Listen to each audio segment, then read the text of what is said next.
I didn't actually plan on making this video, but what has happened to me, I purchased these two restored axes off of someone on Craigslist, and I was super excited. And you can see like the guy kind of grounded them out and made them look pretty, and like they're quite sharp. Here was mushroomed out, and he obviously grounded it down. Fixed that off, took some of the rust off. I'm not sure if he made the patina on it or if this is like the actual. It's got a nice patina to it, and the head itself is like it's a nice head. It's hefty. It's got a lot of weight to it. It's something that I wanted. I wanted a bigger axe than the hatchet, so I went for something like this style. It's still a splitter and a chopper. It's not just meant for splitting wood, so it could kind of do both. And it's got a lot. This is a heavy head, so he said these handles were maple, and I'm really starting to doubt that now. But I mean, I took a few good swings, everything was fine, and then kunk, broke it off. They looked really nice when I was there and purchasing it, and I got both of these for $35 in total. So I'm not like crazy invested. I just think that the handle he put on this was cheap, and he just made it look nice. I think he put a bit of lacquer on it. I think he just lied and said, "Oh yeah, it's a maple handle."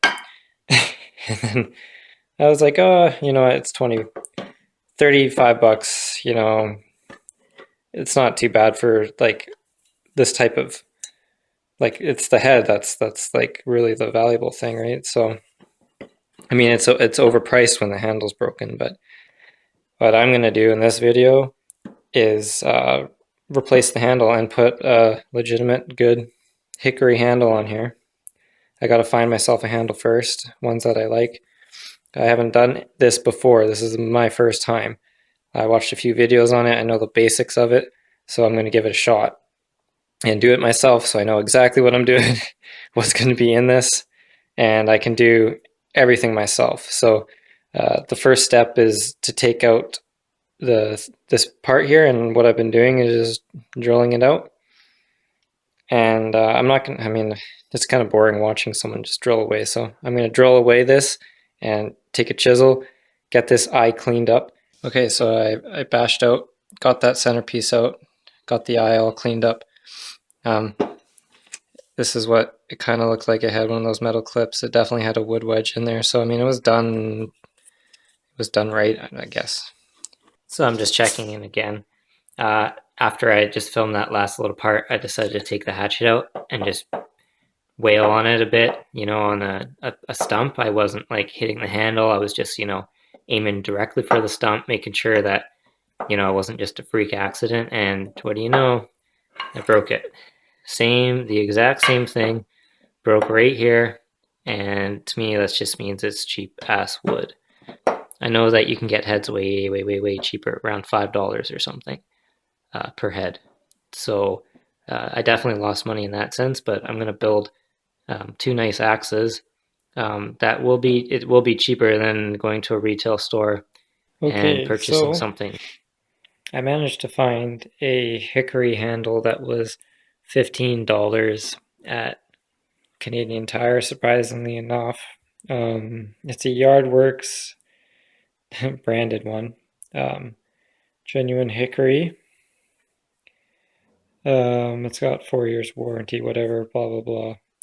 I went on Amazon and was looking around, and people kind of struggle to find handles here in Canada in certain areas and with shipping and all that deal. And basically what I would get on Amazon would be something very similar, between $10 to $15, except I wouldn't be able to view it first and pick the best one. So I picked the one that had a pretty decent grain orientation. At least it's, somewhat, you want it running this way the most you can. You don't want it going across. I got the whitest looking hickory I could find, and didn't try to get one that had like knots or heartwood or dark stuff in it, because that's where the weak points are. What I need to do though is, because The eye is a lot smaller. I'm gonna have to rasp this down. You know, you're gonna end up sliding that on, get it down nice and tight. And the axe handle came with a wedge and two circular bits that help keep the axe in place. Hammer this wedge in with a little bit of wood glue. Once the axe is on properly, and then you bash one of these right through. I have a spare one for later, and I also salvaged this metal part off of the other one. So I've started getting a better shape on the axe head here, if my camera can focus. But you can see that it's so wide compared to the eye that is on my axe. And what I've been doing is kind of pushing it in and then hitting it with a rubber mallet a bit, and then getting those little grooves you can see, and that's where the hot spots are. And then what I basically been doing has been carving it down and then sanding it. Just taking little flakes off with my knife and then hand sanding it. Pretty laborious process, not too fun. It's probably a better way to do it than I'm doing it, obviously. But okay, well, I have the head of the axe on. It's quite straight, you know. It took me a while to carve it, and it's sitting flush right now. I really pounded this thing in with a rubber mallet, so it's on there pretty good. Okay, so I hammered in the wedge there. You can see that it filled in quite a bit of the gaps that I had previously without that wedge. The wedge got really thick at the end, but I put a little bit of glue in there and just hammered it in with a hammer. Now I'm just going to saw it off. I got that circle bit in. It's flush. It's under, just right under there. And kind of mushroomed out when I was hitting it. But it looks kind of cool, actually. The length from head to toe, about 28 inches. What is that, 27? 27 and a half. So it's pretty big. I would more like my axe to be around 20, maybe 23. Okay, well, this is how the axe is starting to look now.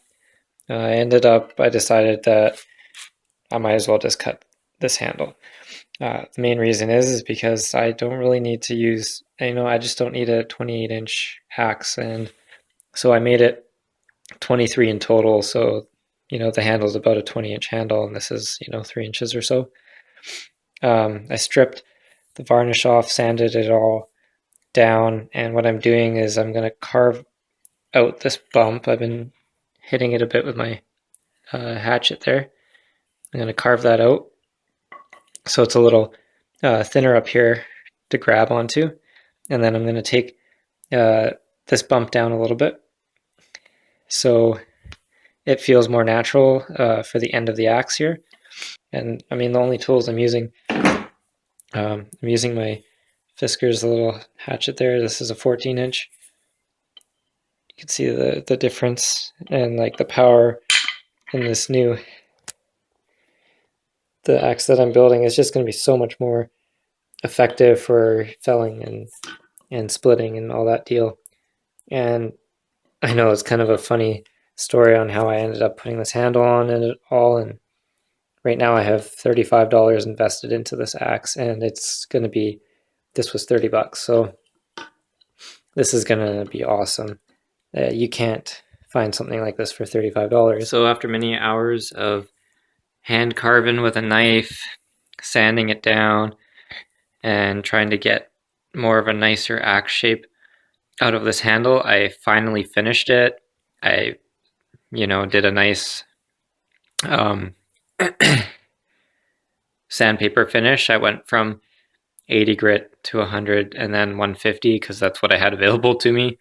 And then I put the olive oil finish onto it. I know lots of people like doing boiled linseed oil, but olive oil is what was available to me, so that's what I ended up doing. And I think that it'll be perfect for it. So, and I also put my own axe collar on there with some paracord, and electrical tape, and I'll show another video on what I did with that, so I won't talk too much about that. But I love the way that this handle turned out. This was the old handle. You can see that I tried to get it about the same length because I really liked the length of this axe. It is, as it stands now, from head to tip, it's 22 inches. So it's about, I think the gransfors bruks is right around the 19 to 20 inch. So it's got 2 more inches on the handle there. Probably doesn't really notice it, but this head is bigger for sure. I think it's almost 4 inches on the blade there. And how long is this thing? 6.5 or something. I think that this head is a 1.75 pounds. That's what I'm gonna guess. I don't have a means of weighing this, which I wish I did. I'm guessing that the axe in total might be about 2.5 pounds. That's just a guess. It might be 3, I don't know. I'm not gonna do a lanyard hole in the bottom because I don't really want to drill a hole through there, split the wood and crack it and stuff like that. And the functionality of a lanyard hole, I'm not going to use it. I've never used it. I've never used something like this. All it is used for is to hang your axe up, right? Because it's just dangerous especially with an axe of this size, if you're like thinking like, oh, I'm going to put a lanyard on it and then attach it to my wrist. Like, that's just stupid. Because if this axe slips out of your hand, you're going to ruin your wrist and then also have the chance of the axe coming back at you and just nailing you in the knee or something. So never like use those holes to wrap paracord like around your wrist when you're using these axes to have a solid grip on it, because if something does happen, that thing is attached to your body and it's not going to go flying into the forest, it's going to go flying into your body. And that's going to really, yank on your forearm and your wrist too. I would consider this a medium-sized forest axe. Small forest axe, I think that's what the gransfors bruks they call it, is about 19 inches. Hatchet is usually around 14 inches long. So this one's 22 inches. Felling axes, this handle started off for a 28-inch axe. So I took off 6 inches. A really good splitter. And I've already tried it a bit on some splitting and a little bit of, felling chopping tasks, and it's awesome. Lots of weight in this head. The more weight in your head, the more work it's going to do. And as long as this thing is sharp, there's no reason why this can't perform just as well as like the Wetterlings, gransfors bruks, Holzfors bruks, axes. Bottom line of 150 for the good axes, which is a Holzfors bruks. And the Cold Steel Trail Boss is like $50 or something. It's bigger than this. The head quality is questionable. You might get weird grains in your handles and stuff. It's cheaper. It's an option for people who don't want to go through this process, but this is going to be a better axe than the Cold Steel Trail Boss, I think, for me, because it's a little smaller. It's a little more functional, and the handle, I love the handle. It just feels great. This axe feels great in my hands. So for those of you out there, this is a real option. Like, it's not too hard to replace a head, replace the handle, and reshape it. I did a lot of this with my Mora companion, carving down this part. I flaked it off with my knife, and I just slowly worked on it, trying not to take too big of gouges out of it. Slowly worked it down into here, making this little notch. I sawed this off with my Bako Laplander to make this kind of design. And then I just hand sanded it. No power tools involved. And those were the tools that I used to reshape this handle. I suggest if you want to see the actual hands-on process, go watch Wrangler Star, I think his YouTube channel is. You'll find it if you YouTube it. He did a good demonstration that I followed. All that's left to do is to go and test this out